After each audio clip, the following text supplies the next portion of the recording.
Congress parliamentary party నేతగా సోనియా గాంధీ ఎన్నికయ్యారు. ఢిల్లీలోని పార్లమెంటు సెంట్రల్ హాల్లో సమావేశమైన కాంగ్రెస్ ఎంపీలు సోనియా గాంధీని కాంగ్రెస్ పార్లమెంటరీ పార్టీ నేతగా ఎన్నుకున్నారు.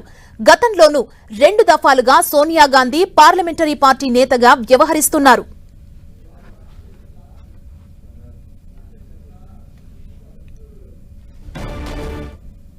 సిపిపి ఎక్స్టెండెడ్ ఎగ్జిక్యూటివ్ మీటింగ్లో సోనియా గాంధీ గారిని రాజ్యసభ లోక్సభ రెండింటికి కలిపి వారిని నాయకురాలుగా యునానిమస్గా ఎన్నుకోవటం జరిగింది.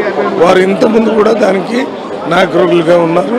ఇప్పుడు వారి నాయకత్వం యొక్క అవసరం చాలా ఉంది కాబట్టి వారిని యునానిమస్గా ఎన్నుకోవటం, వారి పేరుని మల్లికార్జున ఖర్గే గారు ప్రపోజ్ చేశారు.